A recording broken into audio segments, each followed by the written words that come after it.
decir que esta actividad hace parte de un grupo que conformamos con Francisco, con Florencia, con Andrea, que se llama un grupo CLACSO. CLACSO es el Consejo Latinoamericano de Ciencias Sociales. Es como una organización que ha pensado las ciencias sociales desde un lugar más crítico en lo que es la academia. Y por el lado de la constitución de esta conferencia, pues decir que como está programado el evento, que Claudio lo programó, pues a mí me corresponde ser el telonero de los que sí piensan, ¿verdad? O sea, que yo puedo hacer como el primero, o sea, como un concierto, que primero sale el local, que entretiene, y después viene el gran pensamiento. Les invito, ¿verdad?, a que no se pierdan la conferencia de Florencia esa tarde. Es un pensamiento denso desde una perspectiva política del sur, que es bastante interesante, basada en experiencia, y que sigue con lo de Andrea mañana sobre jóvenes y lo de Francisco sobre epistemología del sur, y termina con lo de Jesús el sábado. Entonces me parece que en esa medida soy como el telonero de estos grandes pensadores y me alegra pues hacer parte de esto. Ya acotando el título lo adapté para no quedar tan general y lo puse como eso que mencionó Claudio, como que voy a tratar de trabajar más un pensar bastardo y popular sobre la relación entre comunicación, política y ciudadanía. Voy a hacer tres cosas fundamentalmente. Primero, hacer como un contexto desde donde pienso la realidad actual de la comunicación y las ciudadanías. Después, cómo se construye un pensamiento alrededor de eso, y al final una propuesta. Son como tres pasos que quiero hacer con ustedes.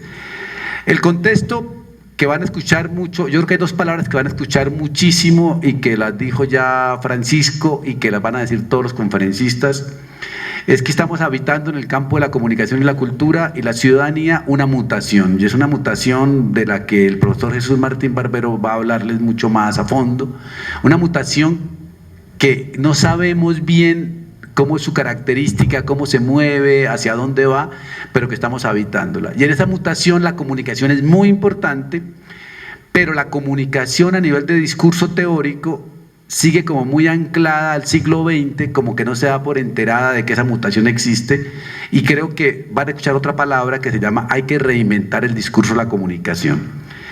Este contexto general me gusta comenzar diciéndolo siempre, es que hay una cosa que ganó y que no podemos negarnos, y es que el capitalismo financiero está dominando y que ganó. O sea, que pues casi que no hay posibilidad de escapar de él. El capital nos mata, y frente a eso hemos tratado de crear una cosa que llamaríamos como un capitalismo colaborativo, o sea, como un capitalismo que siempre digo, ya sabemos que nos van a explotar, por lo menos que nos exploten con cariño, y eso hemos aceptado como sociedad, como si no tuviéramos nada más que hacer frente a eso. Hoy los seres humanos no importamos, importan las acciones en las bolsas de valores. Eso es lo que importa, cuánto suben las acciones, cuánto es que se trabaja por ahí. Históricamente los empresarios por lo menos conocían a sus empleados, hoy los managers no conocen de qué empleados están hablando.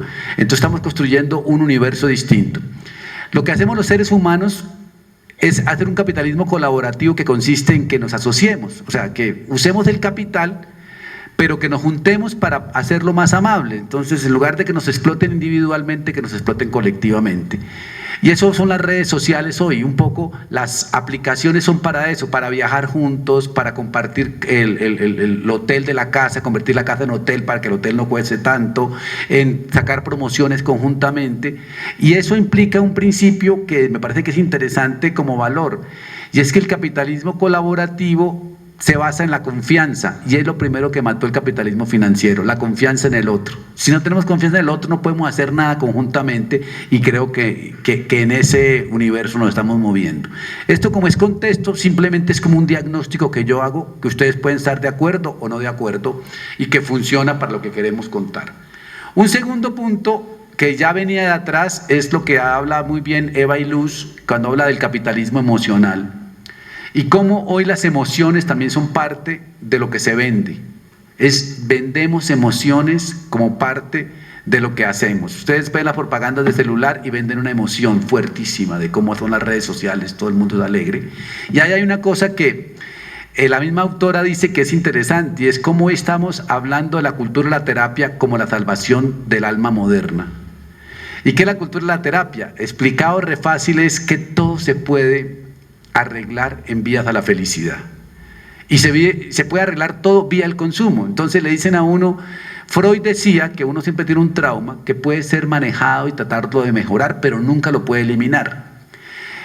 La cultura del capitalismo emocional dice, no, tranquilo, su trauma lo podemos arreglar. Un viaje a Nueva York y ese trauma se solucionará. Ir a un spa y ese se solucionará. Meterte en una religión yogi y eso se solucionará. O sea, hay un capitalismo que nos dice, con un consumo podemos ser felices, no se preocupen por absolutamente nada. Y los medios de comunicación son espectaculares vendiendo consumos. O sea, es una cosa maravillosa con la cual podemos resolver la emocionalidad colectiva. Y lo peor del todo es que todo le creemos. Y es súper bonito, porque esto es la cultura de la nueva era, de decir que Dios está contigo y que como Dios está contigo, nada puede estar contra vos. Tercero, está la crisis económica, que pues de alguna forma habría que enfatizarla, como está la segunda frase que digo ahí. Hay una crisis no solamente económica, sino una crisis de Occidente. El modelo occidental está en crisis y estamos buscándole alternativas. Este seminario va a hablar de epistemologías del sur, por ejemplo, es una forma de buscar una alternativa a la occidental. También está el oriente, como las religiones orientales, los pensamientos orientales como una alternativa. Yo el otro día pensaba, de esas cosas obvias, el eslogan de Telesur que dice, nuestro norte es el sur, y pensaba que en el fondo no es tan chévere que uno dijera nuestro norte es el sur, porque seguimos creyendo que hay un norte, simplemente que cambiamos la orientación, que tal vez estaría mejor decir nuestro norte es oriente, porque eso desorienta totalmente. No es el norte, no es el sur, no es occidente, sino es oriente. Nuestro norte es oriente porque siempre hemos estado en occidente. Lo que hay es que no hay que cambiar norte-sur, sino desoccidentalizar el mundo para descubrir los otros mundos que no hemos tenido en cuenta. Entonces de pronto hay que hacer eso, y eso es lo que ha surgido hoy como una indignación de todos los jóvenes y de todos nosotros. Nosotros vivimos indignados. Todo el día vivimos indignados ante cómo hablan los políticos, cómo hablan los economistas, cómo habla el mercado, cómo hablan las redes, y uno muere el día indignado todo el tiempo porque no sabe qué hacer, porque pareciera que estuviéramos prisioneros de un universo que no es el nuestro. La cuarta es la crisis sistémica, que ya todo el mundo lo ha dicho, la degradación de la atmósfera, las armas nucleares, el fanatismo religioso. O sea, estamos en un punto en el que todo el mundo comienza a mirar que las cosas no están funcionando. ¿Esto cómo se apaga? Bueno, sí. En que las cosas funcionan catastróficamente. Ahorita estamos viviendo, Ecuador está viviendo una sequía fuertísima, Colombia también, hay incendios, todo es culpa del cambio climático, todo está re mal, no hay nada que hacer. Yo a esto no le creo tanto, sí estamos mal, pero tampoco tan mal. O sea, tampoco la sociedad ha sido tan troglodita. Yo creo que hay cosas que han pasado también buenísimas, pero nos quieren vender también de que estamos en el peor de los mundos y tampoco es tan cierto, pero el sentimiento es este. Hoy peleamos en Bogotá más por las corridas de toros, hay manifestaciones rotundas, se quiere hacer referendos y no hacemos nada por los niños que mueren de sed en La Guajira, por ejemplo. Nos preocupamos más porque Tom Cruise descubrió Colombia a que nuestro problema con Venezuela en la frontera. Son unas cosas rarísimas que nos pasan. Eso sí es una crisis sistémica, de cómo valoramos lo importante en una sociedad. Eso me parece que es mucho más importante mirarlo, pero también habitamos eso. La quinta cosa clarísima es que los dinosaurios de nuestro tiempo son los medios de comunicación y el periodismo que estamos haciendo. O sea, si algo parece jurásico hoy, son los medios de comunicación y el periodismo que hacemos los periodistas. O sea, es como que uno dice, pero ese mundo ya no existe. Parece Jurassic Park, como un parque temático, donde uno va a ver que la gente sigue hablando de que hay verdad. Eso no es cierto. De que yo digo la verdad, de que así se informa, de que así se presenta la televisión, de que así se mira la cámara, yo creo que todo eso está teniendo un problema complicado, y es que la gente está pasando de los medios de comunicación para informarse. Ya estamos desconectándonos como sociedad de los medios de comunicación, ya no importa estar en los medios de comunicación. La gente solamente va a los medios de comunicación, en las redes sociales, para divertirse, para ver ficción, y para ver series de televisión, y para ver realities, y para ver otras cosas. Entonces, eso es un problema grave, porque tener información de calidad es importante para tomar decisiones en democracia. O sea, la democracia se basa en tener calidad de información para toma de decisiones. Y en este momento no estamos conectados a ninguna red de información, importa cada vez menos. Y cada vez más gritarán más los medios de comunicación por informar, pero no tienen menos sentido. El sexto punto del contexto es esa cosa que llaman generación millennial. Aquí muchos de los que son más jóvenes pertenecen a eso, aunque no lo sepan supuestamente. Ese señor Neil Howe inventó ese nombre. Hay otra gente que llama The Like Generation, que es el que ponen viven poniendo likes a las imágenes en Instagram, en Facebook, en Twitter, en toda parte ponen like, I like. Hay otros que llaman la generación de goma, que es que se adapta a cualquier cosa y que no importa qué cosas tengan para eso. Y una crítica decía que la emoción preferida de esta generación es me gusta, porque además las redes sociales no permiten la otra opción, no me gusta. Solamente le puede gustar a uno, o sea, no se puede no gustar. Y esta generación existe, yo no la veo ni problemática ni nada. Había una generación que llamaban los yuppies, otros lo llamaban los X, otros lo llamaron los boomers. Eso no importa nada, pero parece ser que sí hay una cosa que está pasando que corresponde a este tipo de generación que existe y que realmente nosotros los de la academia entendemos muy poco. O sea, nosotros no pensamos que son brutísimos y que no tienen para nada, pero no tenemos nada más de idea de eso. Vivimos criticándolos, pero no sabemos mucho para eso. Con este contexto, ¿por qué hago esto de primero? Porque yo creo que cuando hablamos hoy de mundo, de ciudadanía, de comunicación y de política, tenemos que contextualizar primero. Y esto, de pronto, Florencia y Francisco y Jesús lo pueden explicar mejor, pero es que sin contexto no hay sentido. O sea, lo que yo diga no tiene sentido si no lo ubico en un contexto de mundo. Es mi manera de pensar el mundo lo que obliga a que yo produzca sentido. No es que haya una verdad por lo que yo diga.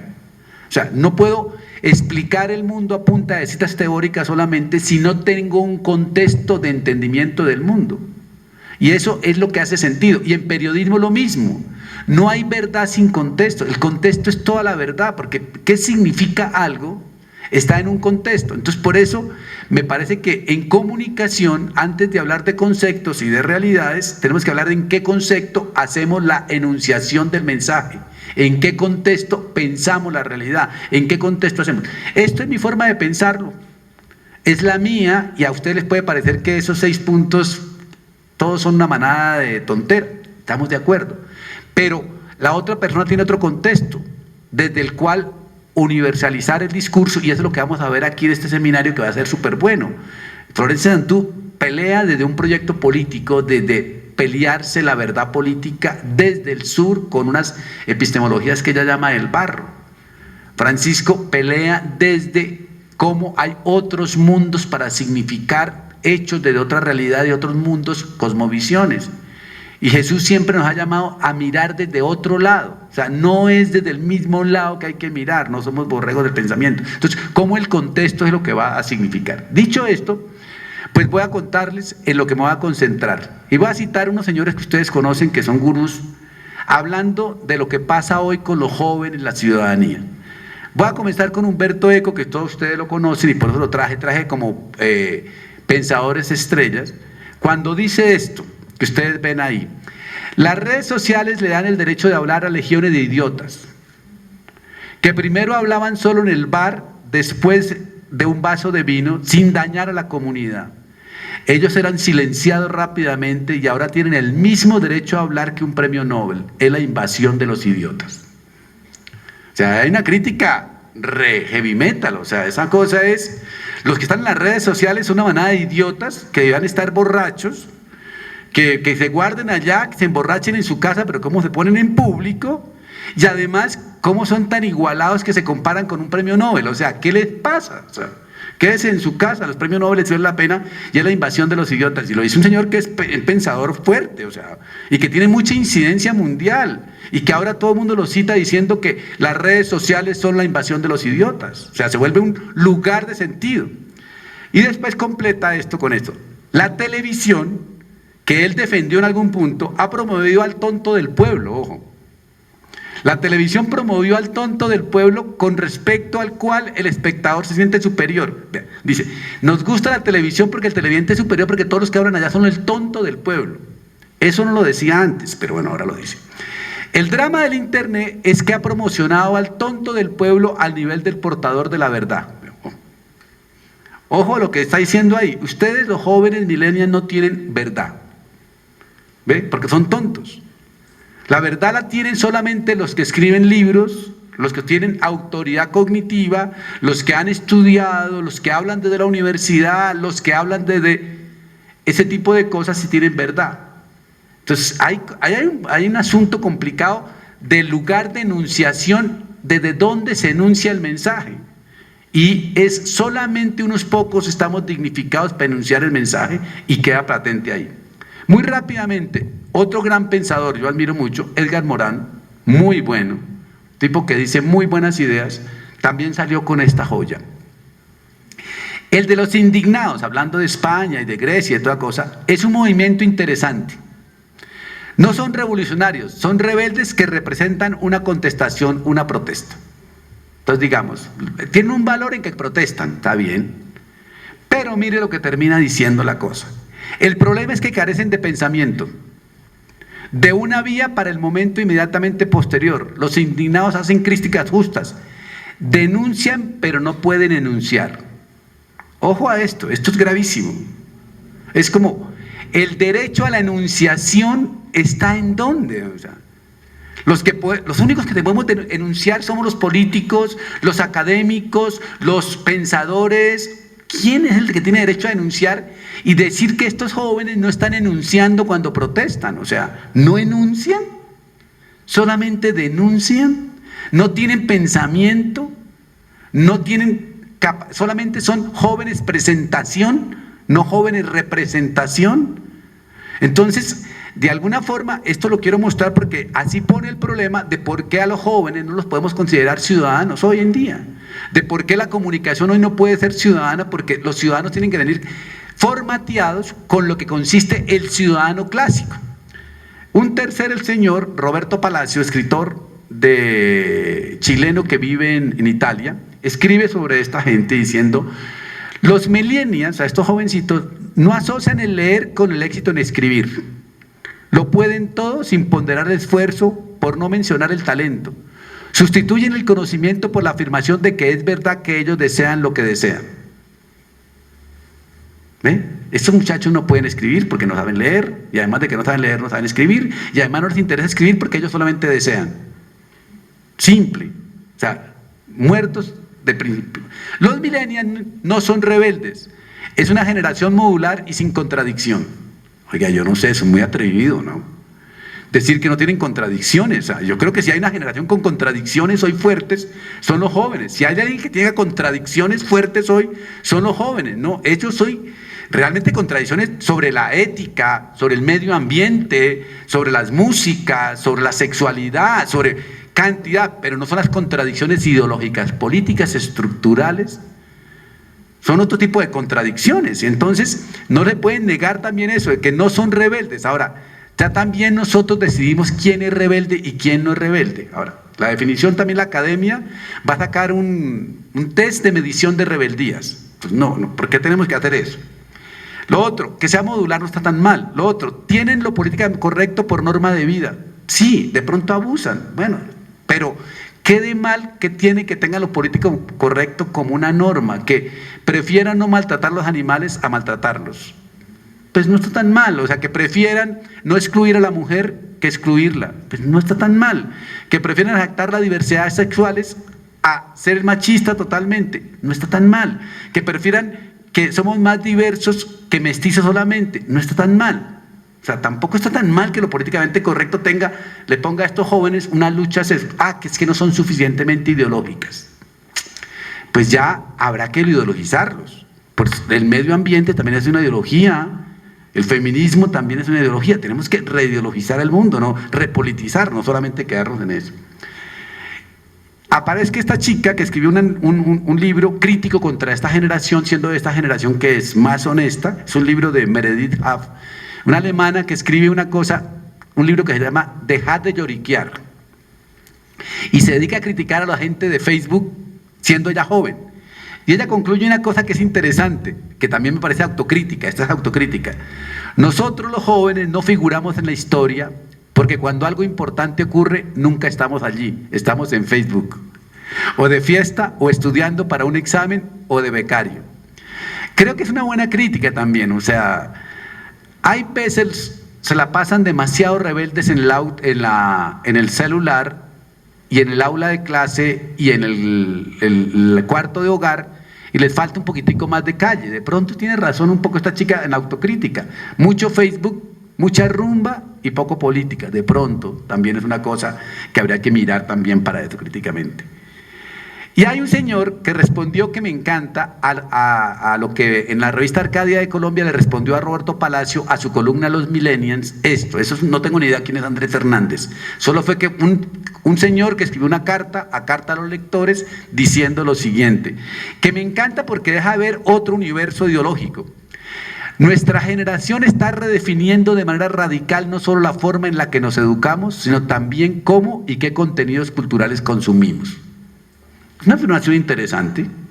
La hace un lector joven que dice, no me gusta todo este diagnóstico, vea que lo que nosotros estamos haciendo es redefiniendo esto, me parece interesante. La segunda dice, y va a usar la palabra por primera vez, lo cual sí es un poco arrogante de la juventud, es como si por primera vez pasara algo, pero lo va a decir, por primera vez una generación decide no ser esclava del control remoto, opta por exigirse a sí misma en sus escuelas y universidades en vez de tener el tradicional policía conductista.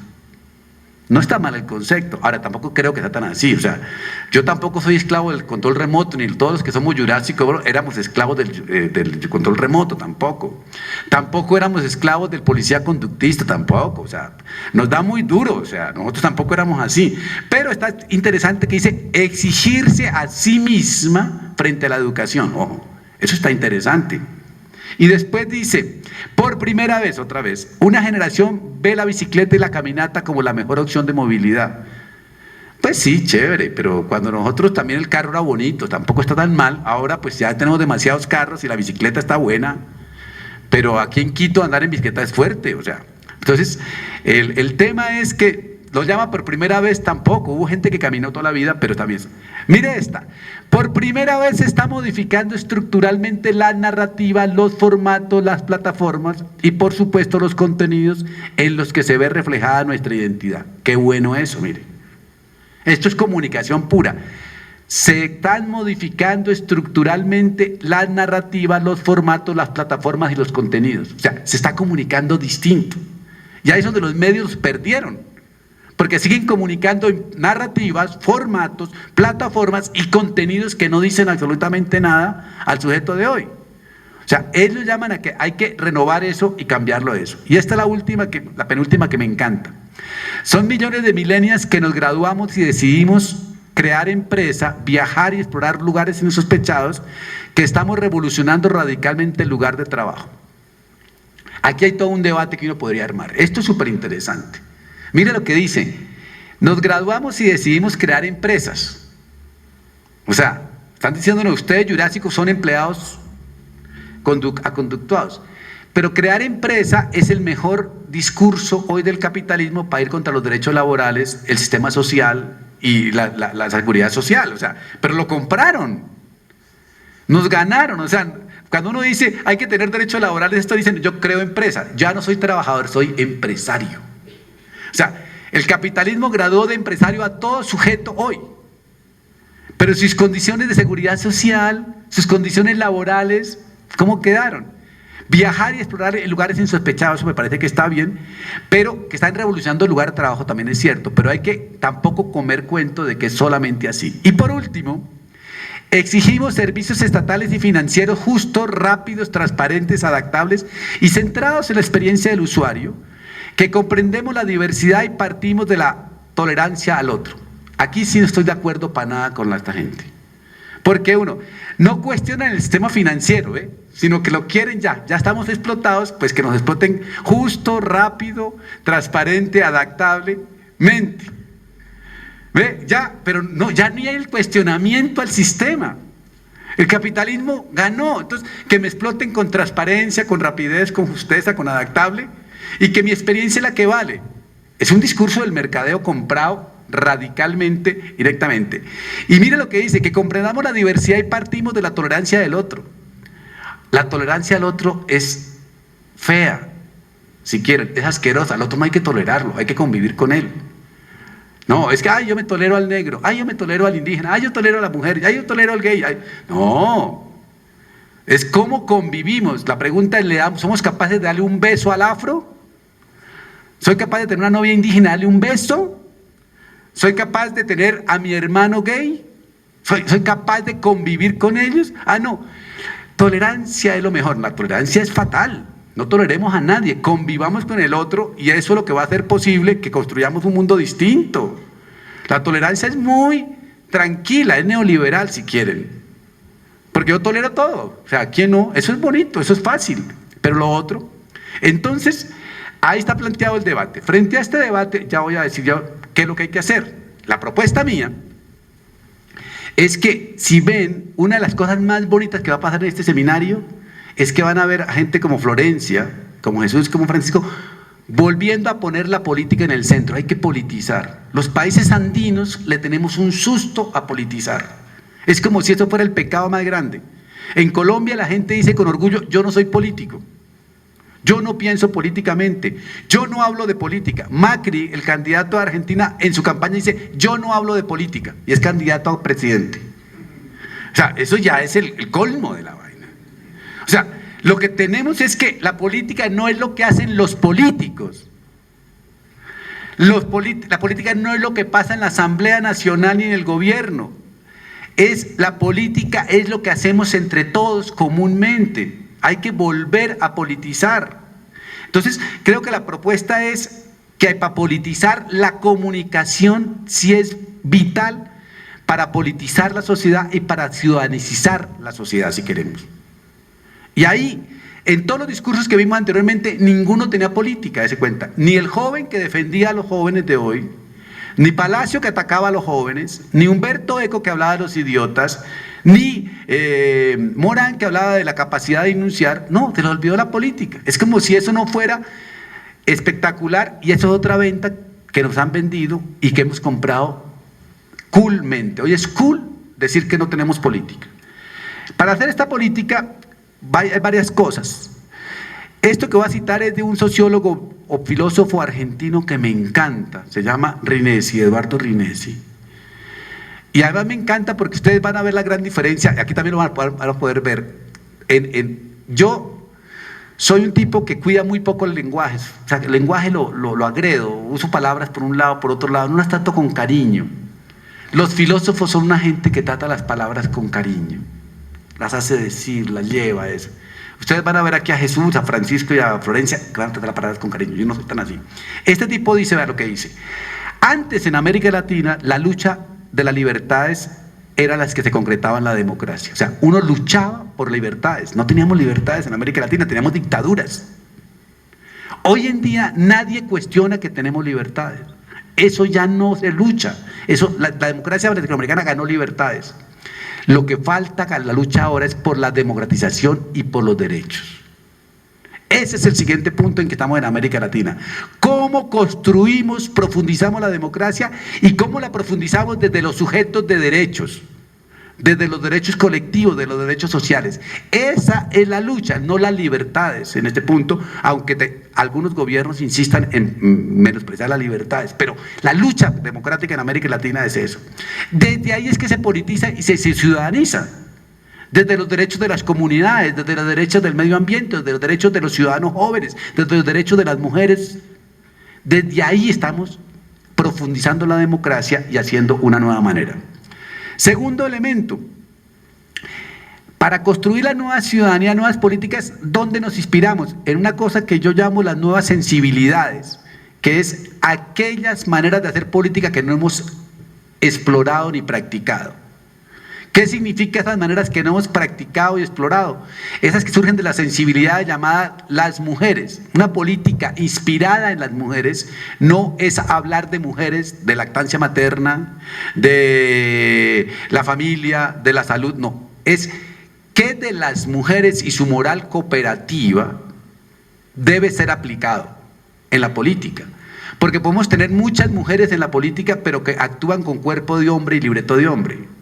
¿Qué hacemos para que las sensibilidades femeninas entren a funcionar, a proponer otras maneras de entender la política? Desde la ética del cuidado, por ejemplo, nos ofrecen las mujeres. ¿Qué tiene que proponer las éticas también las políticas desde lo indígena, desde lo afro, desde lo gay, desde lo medioambiental? Esas sensibilidades no han sido exploradas como otras formas de hacer la política, han sido exploradas como formas de contenido de la política.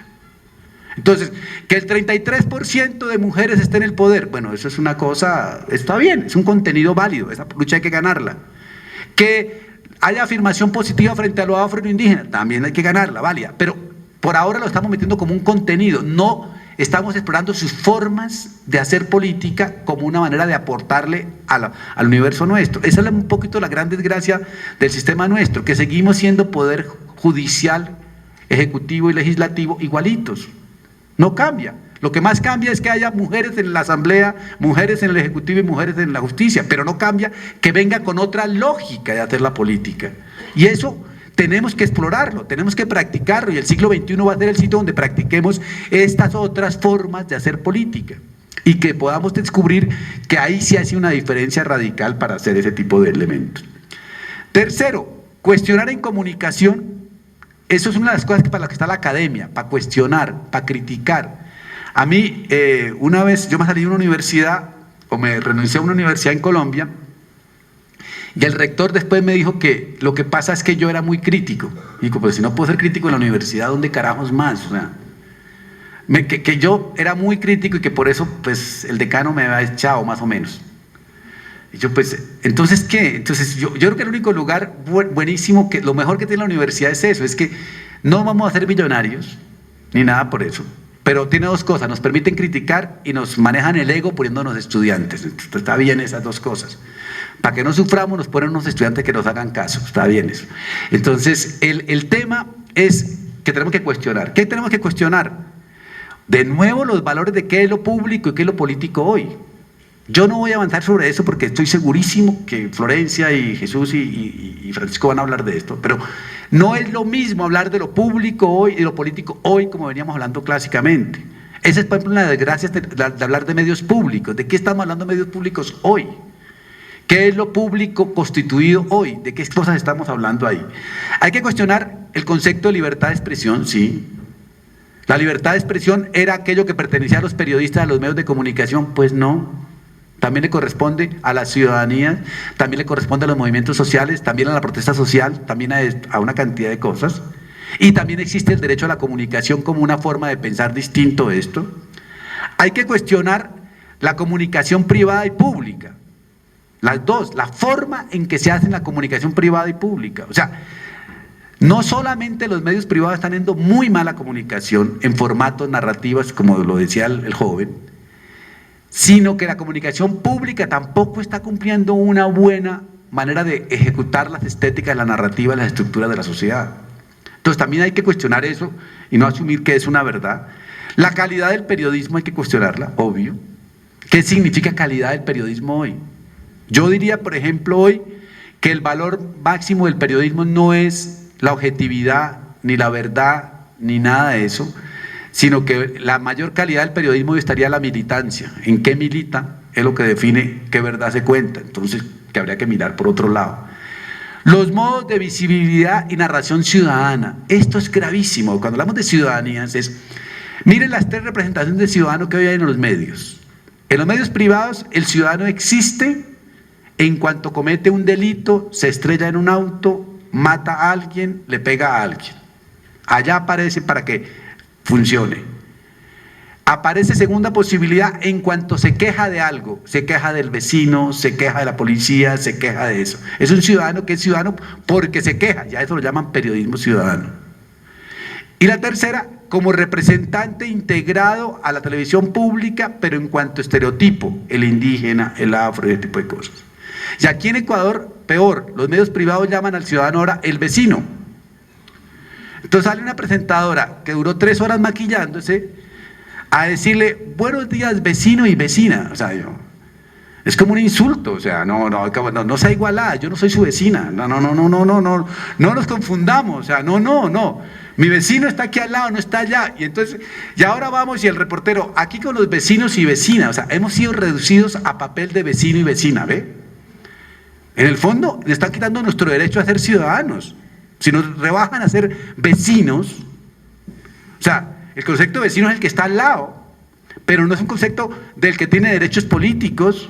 Entonces lo están reduciendo así, y todos los medios de comunicación aquí en la mañana tienen una cantidad de programas de vecinos y vecinas, y además lo que ofrecen de vecino y vecina es problemas del barrio. O sea, el vecino nunca tiene propuestas, no, es un man sin ideas, solo es una víctima, y además la que de acá hay que disfrutar. Entonces me parece que hay que comenzar a pensar si el ciudadano no se merece estar en las pantallas. Yo molesto con eso. Los feos también tenemos derecho a las pantallas, o sea, no solamente los bonitos, o sea. Entonces, tenemos que poder tomar las pantallas, porque eso da otras visibilidades y otras narraciones en las estéticas de ellos. Entonces, hay que comenzar a trabajar eso. Hay que cuestionar el concepto de lo popular. Y aquí, pues, esto va a haber discusión en este seminario, porque, por ejemplo, Jesús Martín me lo ha dicho varias veces, hoy ya no podemos hablar de popular, por ejemplo.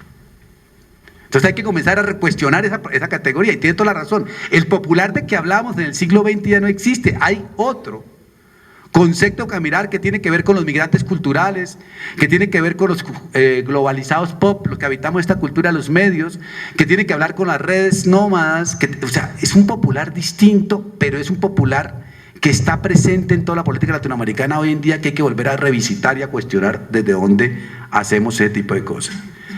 Si esto es cierto, que hay que politizar, que hay que cuestionar, que hay que pensar en nuevas sensibilidades, que hay que democratizar y profundizar en derechos, entonces tenemos que reinventar el discurso, la comunicación respecto a ciudadanías, respecto a política, respecto a democracia, este tipo de cosas. Tenemos que comenzar a hacer unos discursos nuevos frente a eso. Y para eso termino con lo que sería algunas ideas que hay ahí. Pienso que me parece que están buenísimas unas propuestas que ya existen, algunas van a pasar por congreso, por este seminario, pero hay gente que está buscándole, y si miran las metáforas son súper interesantes. Florencia Santú habla del pensar del barro, epistemología del barro, que es una cosa de quitar esta idea de la limpieza, de la higienización, de lavar todo como perfectico, de la pureza, que me parece que es interesante. Rosana Reguillo habla del pensar anfibio, que es andar en diferentes aguas, en aguas contaminadas, en aguas de río, en aguas de mar, en aguas secas, en aguas de todo tipo, para poder pensar eso. Herman, un amigo brasileño, habla del pensar luciérnaga. A mí me gusta ese, que es como, no tenemos mucho pensamiento, pero se nos ocurren destellos en medio de esta masa, de este mundo que habitamos, como que de vez en cuando hay pequeñas iluminaciones, y esas pequeñas iluminaciones son las que nos van a constituir. Yo digo que hay uno que es divino, que es el pensar mariposa, y es que un pequeño aleteo crea una corriente de aire y una corriente de pensamiento para transformar el mundo. Y el que a mí me gusta, que es el bastardo, y es que yo pienso bastardo y por eso lo defiendo. Yo cojo de todos lados, o sea, es como voy tomando de toda parte y voy mezclando sin saber cómo es que la mezcla queda, y entonces hay veces quedo light, hay veces quedo profundo, hay veces creo mal, quedo alguna cosa, hay veces quedo con grasa, hay veces quedo sin grasa. O sea, como esa mezcla es una de las cosas que yo hago y que defiendo, y que ya voy a explicarles. A partir de eso, yo propongo que hay dos o tres cosas que hacer futuramente. Es, por ejemplo, perder el moralismo académico para ganar lo político y lo ambivalente. ¿Por qué? Porque los profesores somos como una manada de curas morales. Este autor no se lee, este sí se lee, este es pecador, este es salvífico, este te llevará a la gloria, este te llevará al pecado. O sea, ¿de dónde carajos a nosotros nos nombraron para hacer curas morales, académicos y políticos? ¿Por qué no podemos ser algo distinto? ¿Por qué no podemos ser más formador de criterios para entender la realidad? Eso es lo que nos pagan. O sea, démosle criterio a la gente para pensar políticamente la sociedad. Eso es lo que nos parece que podemos llegar a hacer en ese tipo de cosas. Segunda cosa, pensar en ensayo más que de investigador. No estoy negando a los investigadores, ojo, porque todos se ponen bravos. No, investigar es muy importante. Pero la realidad política comunicativa que pasa en América Latina es tan importante que hay que pensar en ensayo muy rápidamente. Hay que ensayar pensar eso. No podemos esperar una investigación con encuestas, estudios de focus group, 3 años para después concluir, como en Colombia pasó una vez, Uribe le hace daño a la democracia, ¿no? Uno se da cuenta en 2 comunicados de prensa. O sea, entonces hay que pensar en ensayo, hay que pensar qué está pasando con las series de televisión, hay que pensar también qué está pasando con la política latinoamericana, qué está pasando con las redes sociales, en ensayo hay que pensar. Hay que pensar también más de ocurrencias que de teorías. Y esto en la academia es fatal, porque siempre, si no tienes marco teórico, no puedes pensar. Si no tienes un autor que te legitime, no puedes pensar. Pero se me ocurre que podría decir, no, búscate un autor que te justifique. Entonces, de pronto también tenemos que ocurrir, a la gente le ocurre cosas, pensar de urgencias, más que con profundidad. Hay temas vitales, digo lo de Colombia en este momento, el proceso de paz y los medios de comunicación. En Colombia son narrados como un partido de fútbol. El proceso de paz, por la izquierda va Uribe, Uribe ataca por la izquierda, centro a la derecha, le responde Santos de la derecha, aparece. O sea, no joda, eso es mucho más serio, toca decir algo, que los medios hagan una narrativa mucho más densa de una cosa que es evidentemente eso. Desde los flujos inestables que de las seguridades ilustradas. La comunicación necesita atreverse, perder las seguridades. Si no, no van a poder, que los estudiantes nos contradigan, qué maravilla puede ser eso. Rosana Reguillo propone la construcción de nuevas identidades políticas y ella asume las mismas cosas que todos queremos, asumir la incertidumbre. O sea, ¿qué se puede pensar de los 43 jóvenes de Ayotzinapa y de lo que está pasando en México? Pues toca asumir esa incertidumbre y meterse, así sea amenazado como fue amenazada Rosana. Pero tienen que pensar sobre eso, no esperar a que pase unas cosas para eso. Producir la extrañeza, eso es una cosa que la universidad odia. La universidad le interesa producir la conformación, que todos estemos juiciositos ahí, que todos pensemos, no, extrañémonos de eso. Escrachar el paisaje mediático e institucional, o sea, comenzar a romper con la hegemonía mediática desde las redes sociales y de todo eso. O sea, no tenemos que conformarnos con eso, o sea, hay una cantidad de formas para protestar que ya está ahí y contra la institucionalidad que podemos ganar. Activar desde y en las revueltas de las insurrecciones contemporáneas, el 132, Ayotzinapa, los movimientos chilenos, Me Pongo la Ruana en Colombia.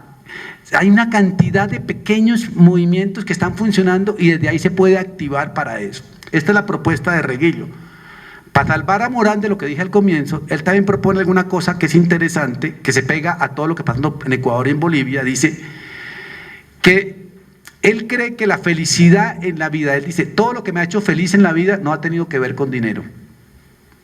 Lo que me ha hecho feliz en la vida ha tenido que ver con ideas, con amigos, con momentos, con situaciones que no tienen que ver con el dinero. Entonces él dice que hay que alejarse de la banalidad para ganar un vivir de conciencia y responsabilidad que se da en el buen vivir. Esa es la propuesta de Bolivia y de Ecuador, que habrá que analizarla, que creo que en eso Francisco sabe más que yo, entonces lo dejo ahí como entrando. Lo único que no me gusta es que diga que hay que alejarse de la banalidad. La banalidad también hay momentos del día que hay que ser banales, o sea, no puede ser que tengamos que ser profundos desde que nos levantamos hasta que nos acostamos. Yo creo que hay momentos del día en que está bien ser banal, o sea, y que se puede llegar a hacer. Y para terminar, hacer esa reinvención que propongo al comienzo, yo digo que hay que asociar mucho, y ahí es donde vuelvo a recuperar lo del comienzo. Yo creo que la cultura pop la hemos desdeñado mucho, pero que los jóvenes son millonarios en cultura pop, y que es su saber y es su cultura, y que no podemos desdeñar que esa cultura existe. Ellos tienen esa cultura y son millonarios. Nosotros los jurásicos tenemos otra cultura y somos millonarios en otra cultura. Lo que tenemos es encontrarnos y dialogar de saberes con esa cultura pop, porque eso es importante en todos estos movimientos. Si ustedes miran lo que pasó en Occupy, en 132, se Me Pongo la Ruana en Colombia, Red Frente Amplista en Uruguay, Fuera de Dicho en Brasil, movimiento estudiantil chileno, fue la reivindicación de un capital pop para la política. Y eso está bien. En Chile bailaban a Michael Jackson como forma de protesta pública.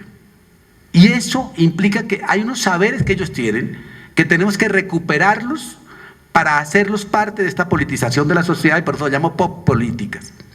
Segundo, buscar a ciudadanía celebrities, que siempre vivo diciendo eso, y es, los ciudadanos son ciudadanos, no solamente hay las ciudadanías densas, las políticas, las de los derechos universales, la de la política fuerte, densa, pero hay unas ciudadanías leves, light quieren, y es que el ciudadano necesita reconocimiento, y las pantallas generan reconocimiento. El volver estrella al ciudadano en las pantallas genera alegría para ellos, autoestima.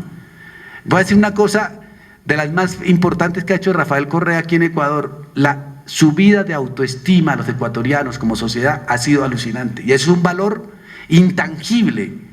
El ciudadano ecuatoriano era un ciudadano que tenía una baja autoestima general frente a los extranjeros y frente al resto. Hoy en día el ciudadano ecuatoriano se siente empoderado en su vida cotidiana y dispuesto a mirar a todo el mundo a la cara de frente. ¿Eso es un valor? Light, sí, de acuerdo, puede ser.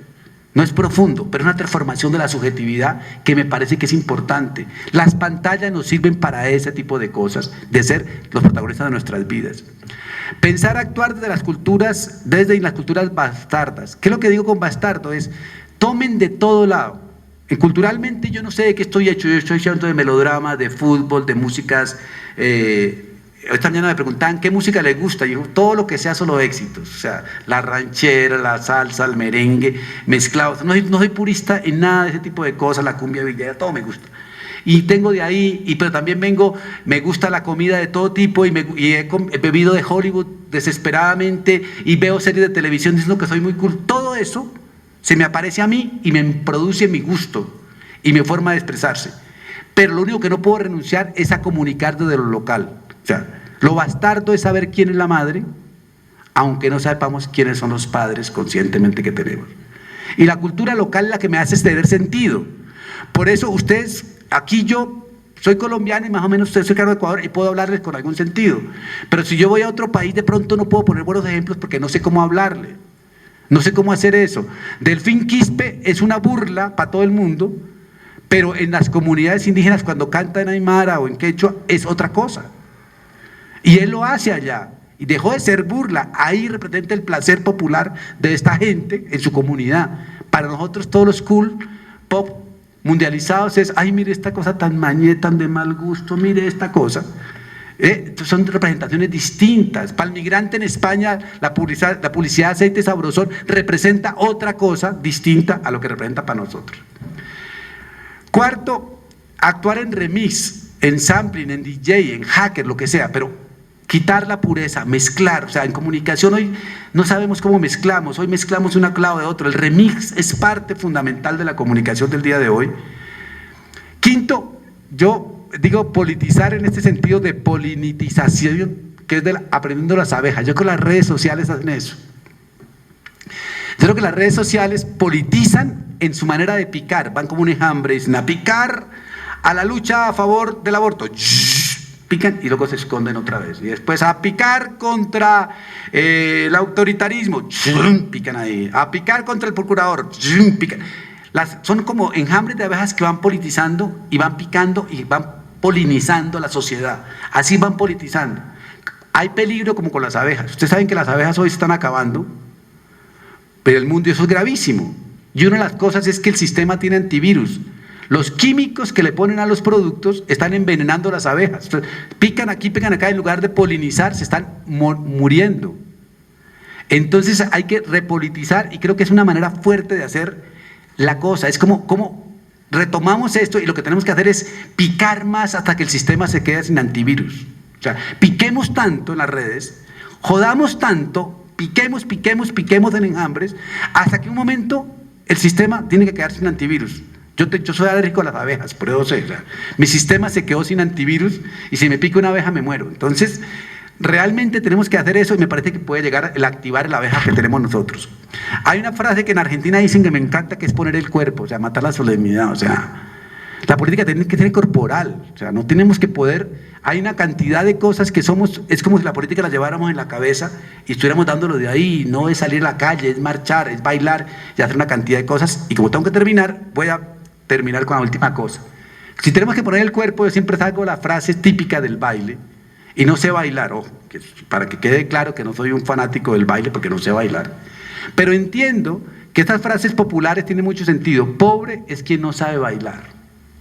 Es otra forma de felicidad. Yo en un baile bueno, si usted tiene una buena rumba aquí, en la época clásica mía, los jóvenes no van a conocer, se van a reír de mí, se derivó, pues uno iba ahí, y rico eran aquí los esmeraldeños que bailaban divino, Los gringos les pagaban para que les enseñaran a bailar, o sea, eran pobres. Y los que no sabíamos bailar la pasábamos toda la noche como mirando, ay, qué derroche de riqueza que tiene esta gente. Pobre es el que no sabe bailar, otras formas de riqueza. ¿Qué decimos cuando estamos eso? Nadie me quita lo bailado, ¿eh? Nadie me gusta lo vivido corporalmente, lo gozado. Y hay otra frase caribeña dura, muerto está quien no baila. Y de alguna forma eso. Y termino con una frase que me enseñó Rosana Reguillo, que es divina, que dice una frase de Edmund Goldman: si no puedo bailar, tu revolución no me interesa. Muchas gracias.